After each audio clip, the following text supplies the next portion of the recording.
If you're tired of these promos, supporters get the podcast early and ad-free. Just go to donate.bogosity.tv for the links to sign up.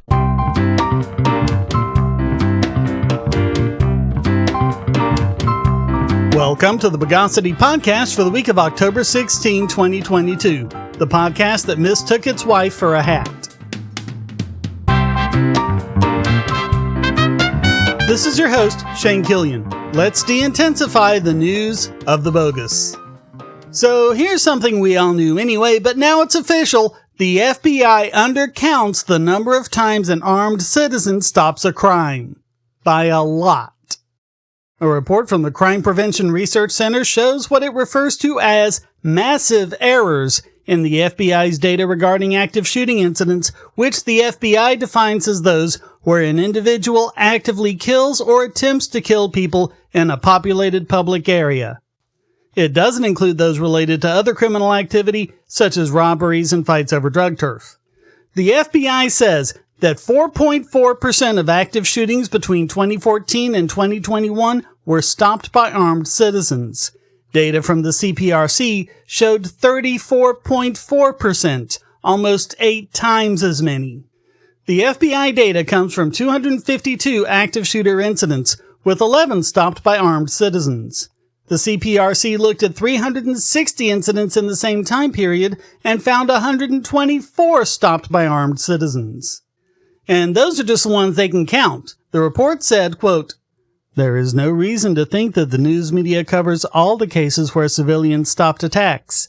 And the farther back in time we go, the more cases we are likely to miss."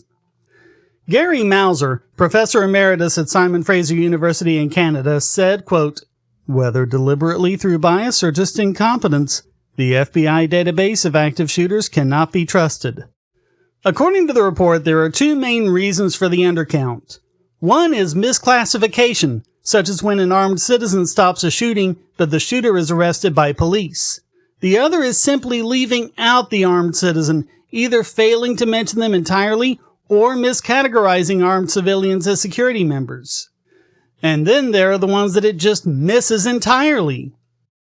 The FBI data also fails to mention cases that would have gone on to become mass shootings that were thwarted by armed citizens. Quote, "Between 2014 and 2021, citizens stopped 104 out of 204 potential or actual mass shootings where we could identify the guns were allowed in the area. So 51% of attacks were stopped by people legally carrying concealed handguns." Again, the most recent data is most accurate, and for 2021, 58% of the cases were stopped in areas where people were clearly allowed to carry. Even worse, when the CPRC reached out to the FBI showing the discrepancies, they refused to correct the errors, even after several such communications over a period of 5 years. Even when the FBI admitted they had missed cases, they never made the corrections. And this is just about active shooter incidents. It doesn't include robberies, domestic violence, carjacking, home invasions, and other violent crimes gun owners defend themselves and others from every single day. And what they weren't able to find is the fear-mongering from the gun control nutbars about how the armed citizen will injure all sorts of innocent bystanders in the process. They found none of that. And they only found one case where the cops shot the hero, because usually they didn't show up until it was long over. Even when these are reported in local news, it's generally when the person fired the gun or injured or killed the assailant. What doesn't get reported at all are all the times that brandishing a gun scares away the attacker, or, even harder to count, all the times the would-be attacker didn't even try because he knew there might be armed citizens present. Just as a reminder, multiple independent analyses of various surveys and data collection attempts, from the National Research Council to the CDC, anywhere from 500,000 to 3 million times a year, an armed citizen thwarts a crime. That's at least one crime every minute. When the FBI is involved in so much corruption over the years, as we've covered over the tenure of this podcast, and when it fails in even their basic law enforcement function of collecting reliable data about criminal activity, one can be forgiven for wondering why it should even exist in the first place.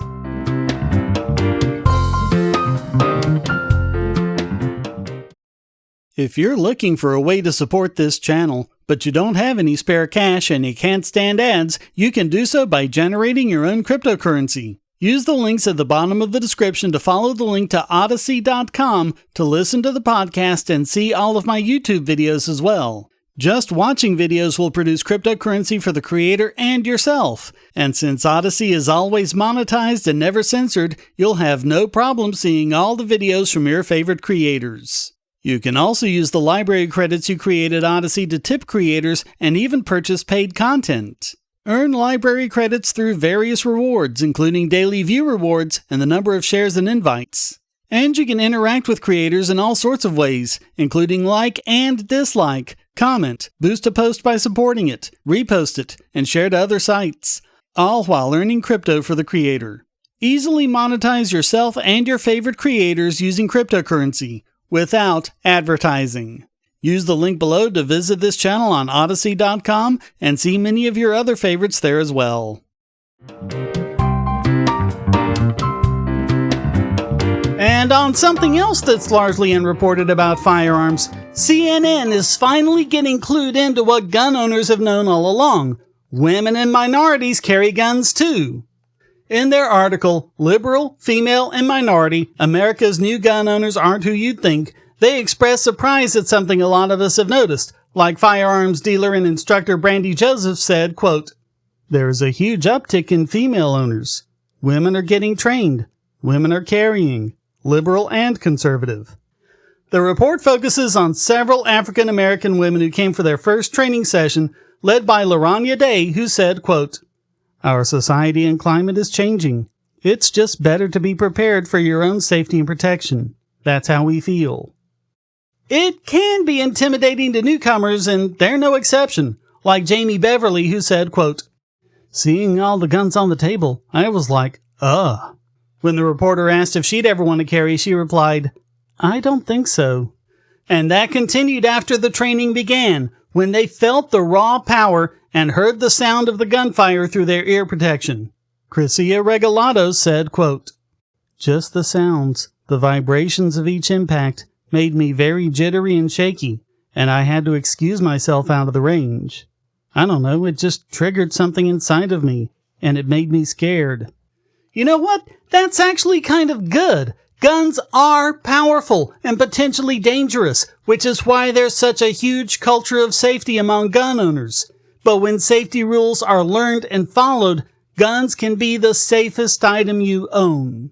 You lose the fear over guns, but you don't lose the respect you have for them and what they're capable of doing.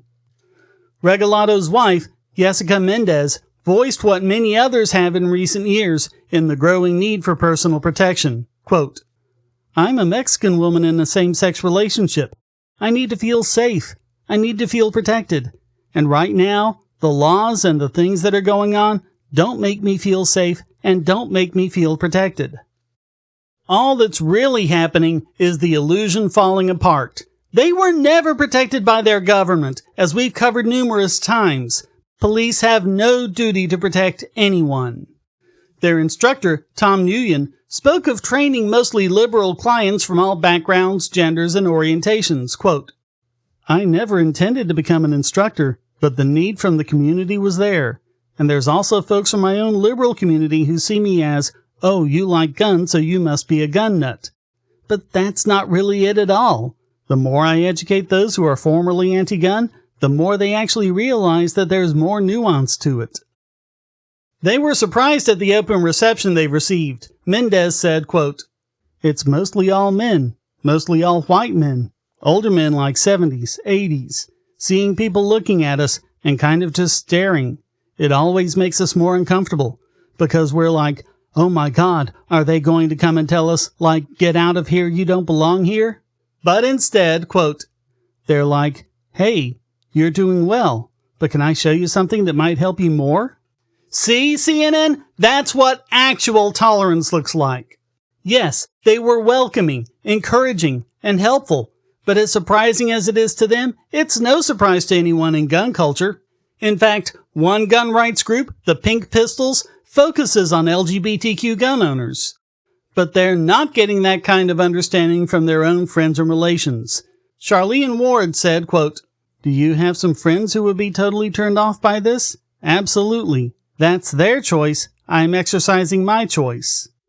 And Mendez said of her friends, quote, "They're not really open to understanding. I definitely am more closeted being a gun owner for fear of retaliation." She added she's a lot more comfortable talking about her same-sex relationship with her friends than her being a gun owner. Of course, because the same-sex relationship is something they can virtue signal about. Sadly, Mendez said, quote, "But at the end of the day, I have to choose. Am I going to choose guns, or am I going to choose my relationship? And I will always choose my relationship, but it's just like a shame that we can't come together and feel safe." That is a shame. It's a crying shame. But maybe if this trend continues, it won't be that way for long. In 2021, 90% of retailers reported a surge in gun sales to African Americans, and 80% reported an increase in sales to Hispanic and Asian Americans. According to data from Harvard, more than half of new gun owners are likely to be women. Jonathan Solomon's Redstone Firearms is described by CNN as one of the country's few black-owned gun shops. But of course, they're not quite as rare as CNN points out. Just take a look around the country, especially in predominantly black areas in states with permissive gun laws. Of his clientele, Solomon said, quote, "It's not just one demographic. It's not just one ethnic group. There's not just one level of income. It's a wide variety of folks who come in here now." Unfortunately, since California isn't that permissive, he instructs his clients to keep up with rapidly changing laws and regulations. Quote, "It's a consistent education when it comes to gun laws, especially in California. And it's inexcusable that it should be happening with a fundamental human right, one so important it's guaranteed by the Constitution." As Nguyen cogently put it, quote, "It's really convenient to think that if we just ban an object, if we just ban guns, then all of our problems will be solved. All of society's problems will be solved. But that's not true. I want to destigmatize lawful and responsible gun ownership." After completing the class, Ward said, quote, "I just feel liberated. I feel like, let's move on to the next step. License to carry. Get the concealed weapon." If you've ever wondered why the news media is so desperate to paint gun owners and gun rights advocates as racist white supremacists, this is it. This is the reason right here. There are a lot more liberal, minority, LGBTQ, and trans gun owners than people think. But as we've just seen, it's because they're forced to stay in the closet by the intolerant left. As Ward said, quote, "Most people have in mind the cookie-cutter firearm owner, right wing. But then there's the other side that is quiet. They own guns. They're buying them. They're stockpiling ammo. It's just not on their Facebook pages, and it's not their profile pictures." But the mere fact that CNN of all places is covering this story may be a good sign. Maybe there will be increased awareness among intolerant progressives as more and more of them are awakened to the reality of it. In the meantime, gun owners will accept them all for who they are.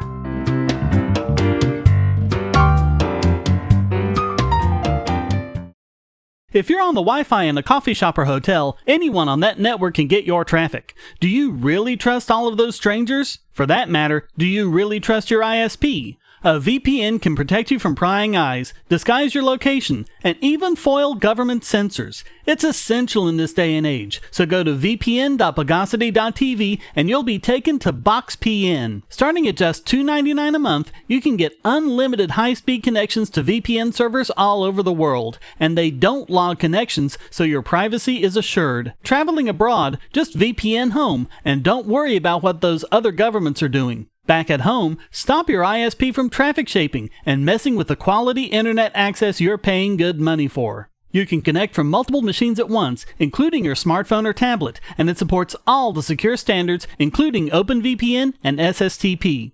Bypass censors and surveillance with your own secure VPN connection. Go to vpn.bogosity.tv.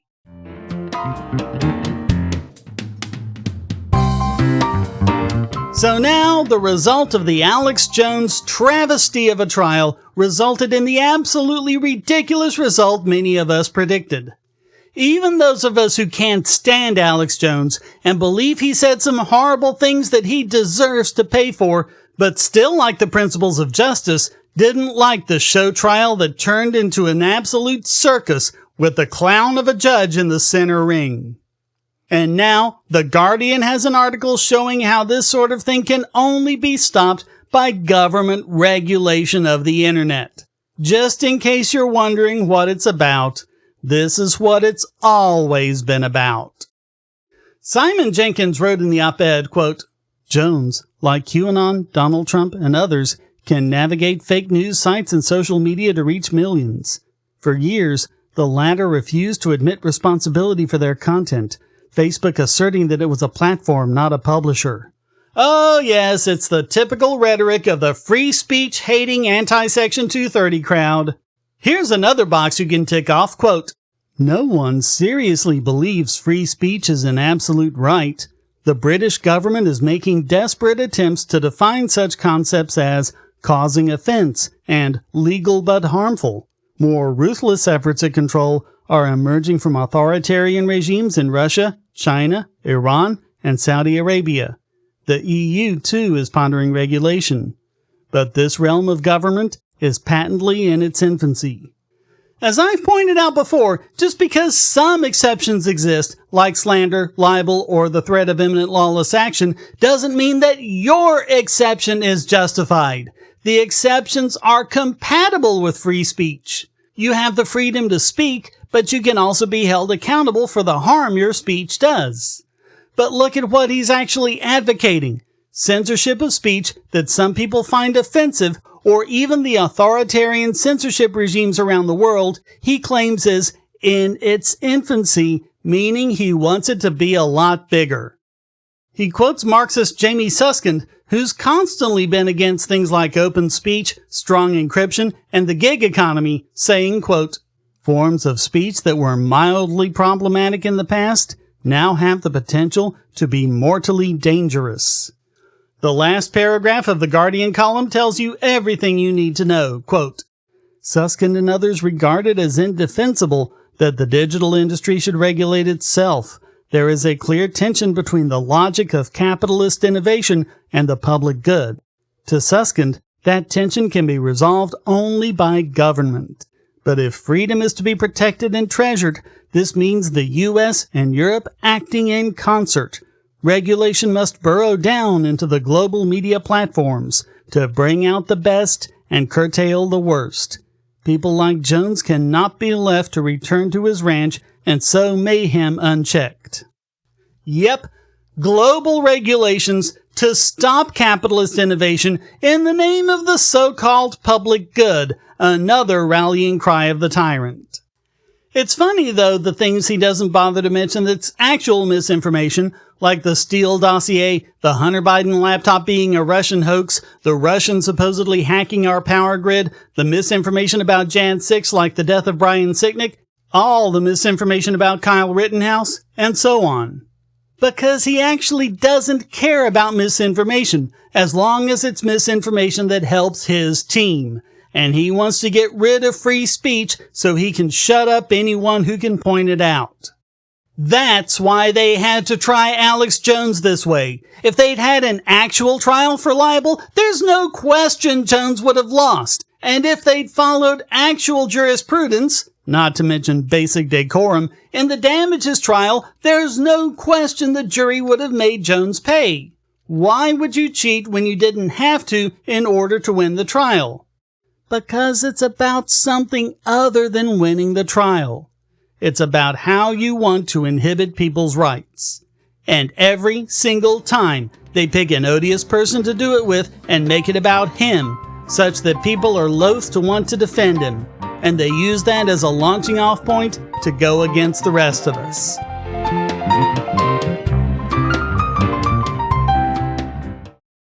Do you have children or nieces or nephews? Are you homeschooling or just want to counter some of the socialist indoctrination most children get in school? If so, go to bogosity.tv/TuttleTwins, and you'll be taken to a website where you can get some great books for elementary-aged children. The Tuttle Twins books are books about liberty and free market economics that include children's versions of Bastiat's The Law, Leonard Read's I, Pencil, and Hayek's The Road to Serfdom, as well as books about the Federal Reserve and how regulations protect business cronies. They'll learn about the harm caused by eminent domain, or regulations passed in the name of safety, and fundamental concepts of liberty. And as you can see from the sample pages on the website, they're all easy to read and nicely illustrated. They're just $9.99 a piece, or get a special discount as well as free bonuses when you purchase all 5. You can even buy in bulk to donate to schools and local libraries. So get the Tuttle Twins books at bogosity.tv/TuttleTwins.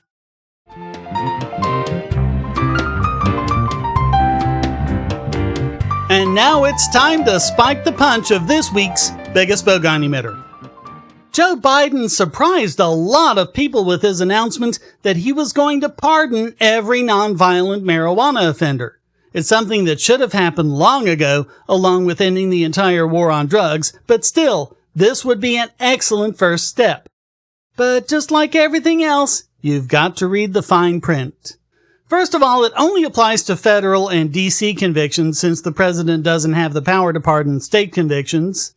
It will pardon people previously convicted of marijuana possession under federal and Washington, D.C. laws, and that's good news for thousands of people with this on their records. And it'll be good news every time they fill out a job application.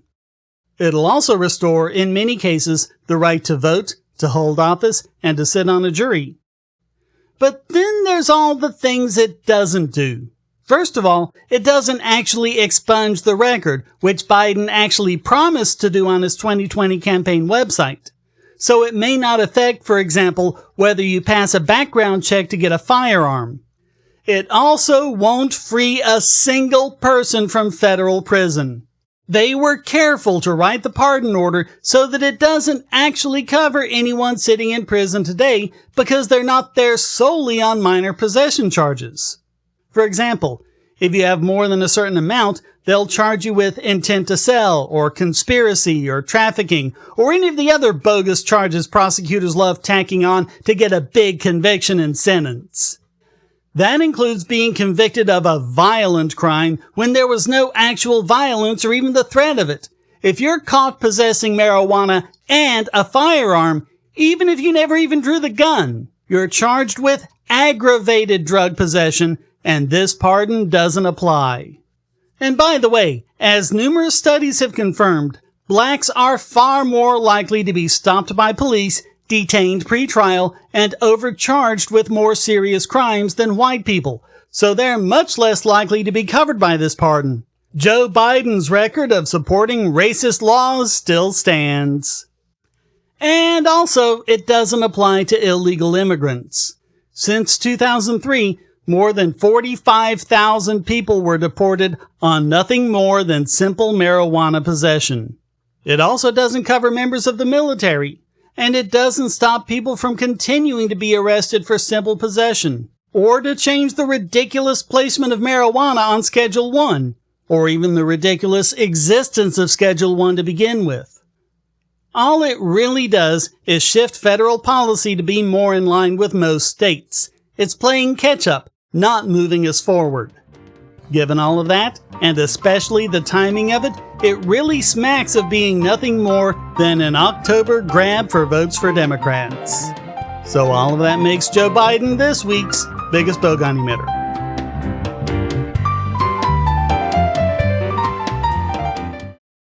I want to tell you about the eyeglasses I've been wearing for years. As people can see on my videos, I have a very strong prescription, which makes glasses more expensive, especially when I need computer glasses, reading glasses, prescription sunglasses, and most expensively, progressive lenses for general everyday wear. To save money while still getting quality glasses, I get them from Firmoo. In fact, I just got a pair of progressives with high-index aspherical lenses and a nice pair of frames my wife loves for just over $100. It would have been $500 to get them through my eye doctor. Not only do they look good, the glasses are durable. I've worn many pairs for several years without problems.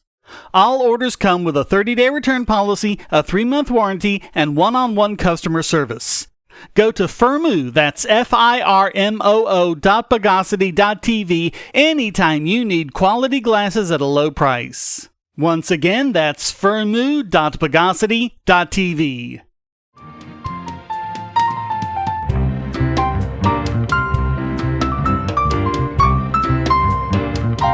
And now let's semi-deify this week's Idiot Extraordinaire.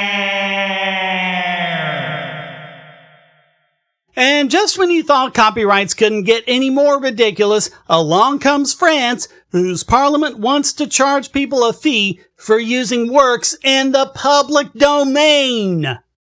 75 assemblymen stuck on a rider to a finance bill saying, according to the DeepL translator, quote, "A tax is established on the profits directed from the commercial and profit-making use of a work that is no longer protected by the exploitation right recognized to the author or his successors in the Intellectual Property Code. Its rate is fixed at 1%. So basically, if you use something public domain in a creation that you profit from, you'd have to pay the government of France 1% of the profits. To put it another way, France is claiming ownership over all public domain works and subjecting them to a 1% license fee.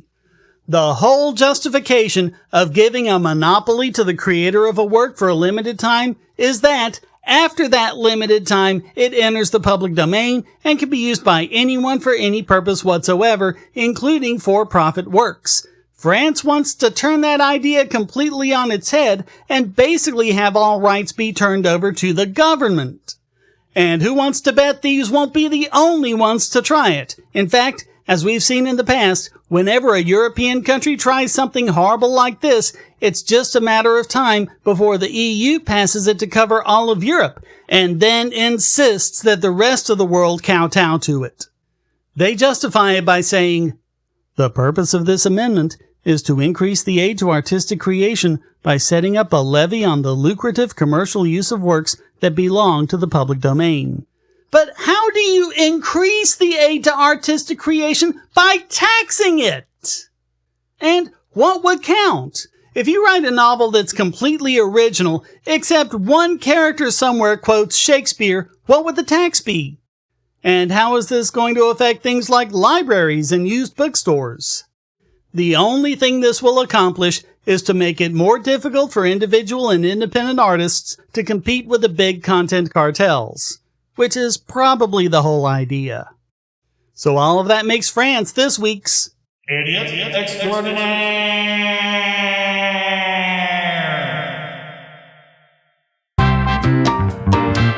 Well, that wraps up this "He steals from the rich, but he hasn't got around to giving it to the poor yet" edition of the Bogosity Podcast. I hope you enjoyed it. If you did, please go to donate.bogosity.tv for several ways to support, and discord.bogosity.tv to join the discussion. Subscribe at Patreon or Subscribestar, and you can listen early and ad-free. Thank you for listening. Until next time, here's a quote from Thomas Sowell. "The key feature of communist propaganda has been the depiction of people who are more productive as mere exploiters of others." The Bogosity Podcast is licensed under Creative Commons Attribution Non-Commercial No Derivatives 4.0 International License.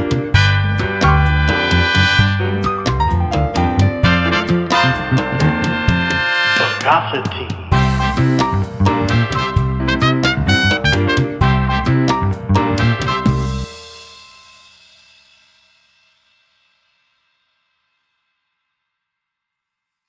We live in a world where light bulbs connect to the internet, and recent attacks on them prove that your online security is under threat like never before. Not only your websites, but the internet-enabled devices you buy. And the biggest problem is weak passwords. That's why you need LastPass. LastPass allows you to randomly generate strong, unique passwords on the web and on your internet-enabled devices, all protected by one master password. LastPass sets up in minutes and gives you secure automatic logins throughout the web, synchronizing across all your browsers, all your computers, and even your mobile devices, at home, at work, or on the road. It even securely stores sensitive form data, including credit card numbers, backup sensitive documents, software licenses, Wi-Fi logins, and more.